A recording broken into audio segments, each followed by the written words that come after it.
ونؤمن به ونتوكل عليه. أما بعد فأعوذ بالله من الشيطان الرجيم. بسم الله الرحمن الرحيم. لگا دیجیے بہتر رہے گا. ادھر سے ادھر چلا اس کو.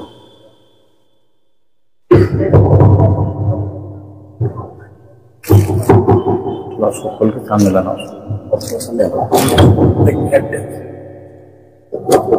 کرو ذرا ادھر سے بھی آتا تھوڑا پتا نہیں کر سکتے. ہاں ایسا اور تھوڑا کرو. بس بس اب ٹھیک ہے. ہوتا گر جاتا ہے. ہاں طاقت ہے اس میں ماشاء اللہ.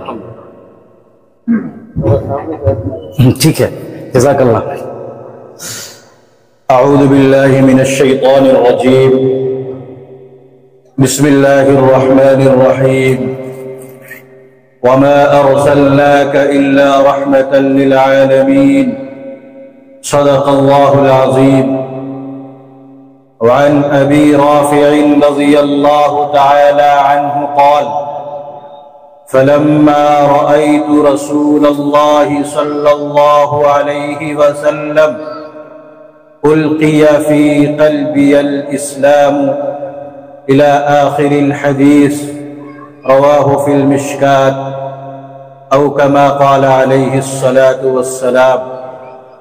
رب اشرح لي صدري ويسر لي أمري واحلل عقدة من لساني يفقه قولي. اللهم صل على سيدنا مولانا محمد وبارك وسلم. حسن ہی حسن ہے کس سمت اٹھاؤں آنکھیں. حسن ہی حسن ہے کس سمت اٹھاؤں آنکھیں. نور ہی نور ہے تا حد نظر آج کی رات. سلام اس پر کہ جس نے بے کسوں کی دستگیری کی. سلام اس پر کہ جس نے بے کسوں کی دستگیری کی. سلام اس پر کہ جس نے بادشاہی میں فقیری کی. سلام اس پر کہ اسرار محبت جس نے سکھلائے. سلام اس پر کہ اسرار محبت جس نے سکھلائے. سلام اس پر کہ جس نے زخم کھا کر پھول برسائے. سلام اس پر کہ جس نے خون کے پیاسوں کو قبائیں دی. سلام اس پر کہ جس نے خون کے پیاسوں کو قبائیں دی. سلام اس پر کہ جس نے گالیاں سن کر بھی دعائیں دی. بولیے صلی اللہ علیہ وسلم. حضرات علماء کرام، حضرت صدر محترم، معزز سامعین عظام، پردہ نشین خواتین اسلامیہ، وقت بہت کم ہے. وقت کا دامن انتہائی تنگ ہو چکا ہے اور میرے بعد بھی کئی مقرر حضرات بھی ہیں، نعت پڑھنے والے احباب بھی ہیں، انہیں بھی سننا ہے. اور پھر اس کے بعد بریانی بھی تیار ہے، وہ بھی ٹھنڈی ہو جائے گی نہیں. اسی لیے میں مختصر، ابھی مجھے ناظم جلسہ کہہ رہے تھے کہ حضرت ذرا جلدی ختم کر دیجئے گا. میں نے کہا 10 سے 15 منٹ ہمیشہ میرا انجن گرم رہتا ہے انشاءاللہ. ہاں جی انشاءاللہ زیادہ وقت نہیں لوں گا. حضرات، آج کا یہ جو پروگرام منعقد ہے، جس عظیم ہستی کی نسبت سے یہ پروگرام منعقد ہے، ان کی نسبت ہی نجات کے لیے کافی ہے. بولیے سبحان اللہ. میں آپ کو تاریخ کے حوالے سے ایک واقعہ سناتا ہوں. حضرت عباس رضی اللہ تعالی عنہ، جو اللہ کے نبی کے چچا ہوتے ہیں، ان کے گھر میں ایک پرنالہ لگا ہوا تھا. مسجد نبوی سے ان کا گھر بالکل قریب تھا. جو لوگ مسجد نبوی کو آیا کرتے، اس راستے سے گزر کر ان کو آنا پڑتا اور اس پر نالہ پر اس کے نیچے سے ان کو آنا پڑتا. اس کا پانی اور قطرات گزرنے والے مصلیوں کے اوپر گرا کرتے. لوگوں نے آ کر شکایت کی. وہ دور تھا امیر المؤمنین خلیفۃ المسلمین امام عادل و حریت سیدنا فاروق اعظم رضی اللہ تعالیٰ عنہ کا. لوگوں نے کہا فاروق اعظم آپ تو بڑے عدل والے ہیں, آپ تو بڑے انصاف والے ہیں, لیکن کیا آپ کو یہ پر نالا نظر نہیں آتا جو مسجد نبوی کے قریب لگا ہوا ہے اور نمازی ادھر سے گزرتے ہیں اور قطرات ان کے کپڑوں پہ گرتے ہیں؟ ان قطرات کی وجہ سے ان کے کپڑے آلودہ ہو جاتے ہیں, خراب ہو جاتے ہیں.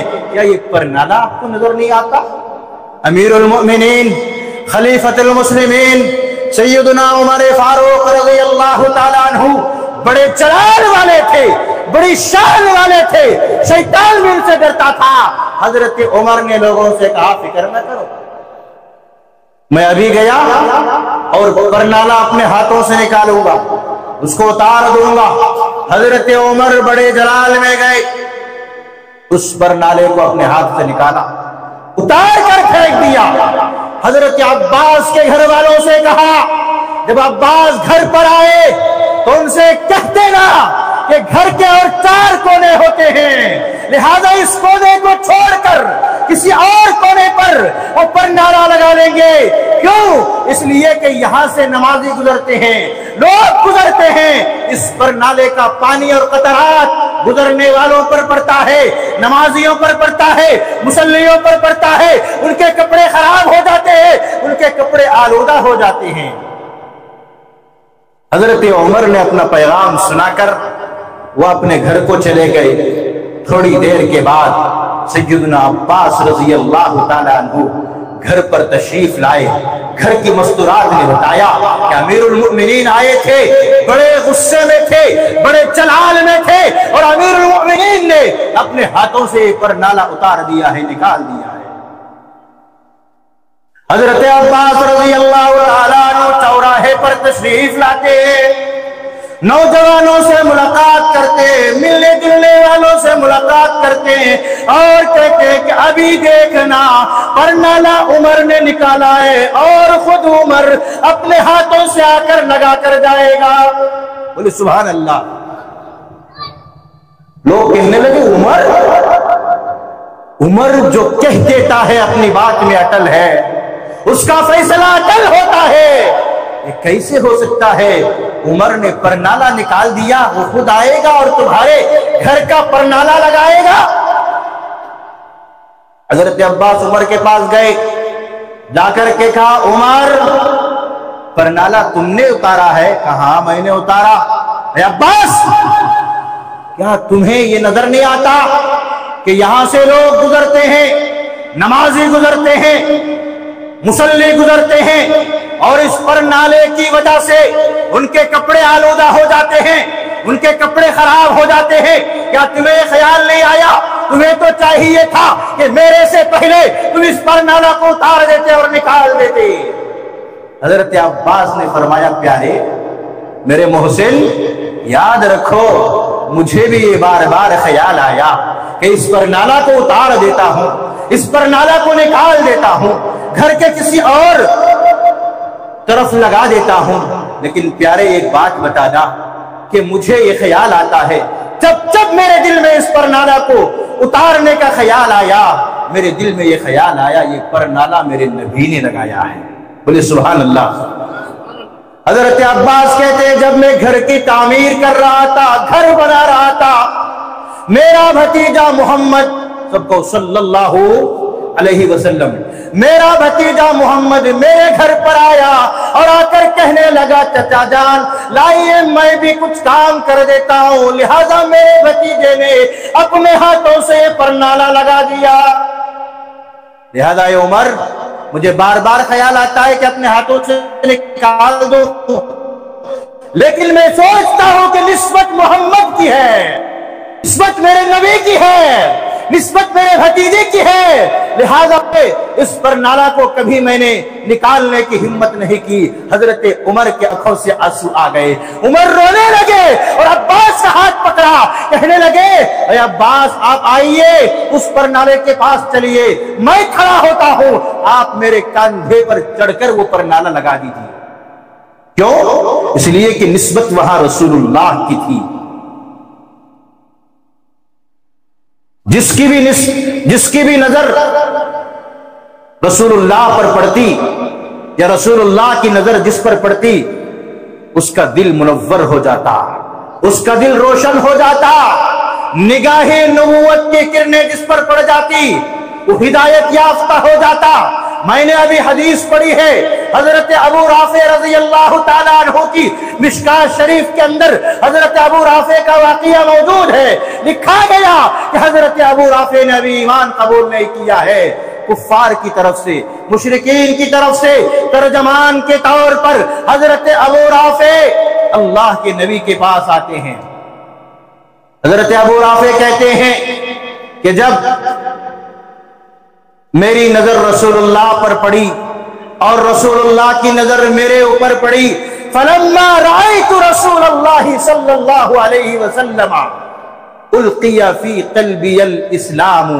حضرت ابو رافع کہتے ہیں کہ میں تو ترجمان بن کر آیا تھا، میں تو سردار بن کر آیا تھا، میں تو رہنما بن کر آیا تھا، میں تو بات چیت کرنے کے لیے آیا تھا، کفار کی طرف سے آیا تھا، مشرکوں کی طرف سے آیا تھا، لیکن جب میرے نبی کی نظر میرے اوپر پڑتی ہے، رأیت فی قلبی الاسلام، فرمایا کہ اسلام میرے دل میں گھر کر گیا، اسلام کی نورانیت میرے دل میں اتر گئی اور میرا سینہ کشادہ ہو گیا۔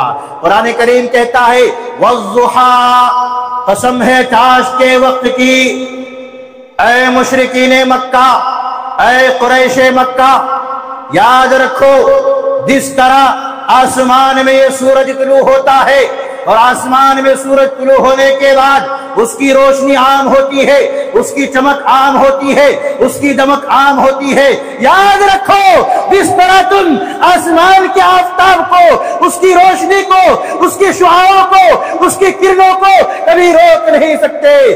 اے قریش مکہ، اے مشرکین مکہ، یاد رکھنا میرے محمد کا راستہ بھی نہ روکنا۔ یہ رکنے کے لیے نہیں آیا ہے، یہ بڑھنے کے لیے آیا ہے۔ یہ کبھی ابو بکر کے گھر میں چمکے گا، کبھی عمر کی قسمت پر چمکے گا، کبھی عثمان کے گھر میں چمکے گا، کبھی علی کے گھر میں چمکے گا، کبھی طائف میں چمکے گا، کبھی یہ طلحہ وہ زبیر کے گھر کو مستنیر کرے گا اور روشن کرے گا۔ یہ بڑھتا ہی چلا جائے گا۔ اے قریش مکہ، والضحیٰ، قسم ہے تاش کے وقت کی، میرے محمد کا راستہ تم کبھی بھی نہ روکنا۔ یہ رکنے کے لیے نہیں آیا ہے بلکہ بڑھنے کے لیے آیا ہے۔ واللہ غالب علی امرہ ولکن اکثر الناس لا یعلمون۔ ساتھیوں، دوستوں، نوجوانوں، ماؤں، بہنوں، بیٹیوں، نبی کی نسبت بہت بڑی چیز ہے۔ آج کا یہ پروگرام، آج کا یہ اجلاس، آج کی یہ مجلس، آج کی یہ محفل نبی کی نسبت سے منعقد ہوئی ہے، قرآن کی نسبت سے منعقد ہوئی ہے۔ میں دعا کرتا ہوں کہ اللہ تبارک و تعالی آج کے اس پروگرام کو کامیاب فرمائے، شرکت کرنے والے تمام سامعین سامعات کے لیے اس پروگرام کو نجات کا ذریعہ بنائے، جامعہ عزیز العلوم کے ترقی کے فیصلے اللہ تبارک و تعالی فرمائے۔ آمین ثم آمین، وآخر دعوانا ان الحمد للہ رب العالمین، والسلام علیکم ورحمۃ اللہ۔ میں ہوں سید منیر، سن میرے رب یہ دعا، میں ہوں سید منیر۔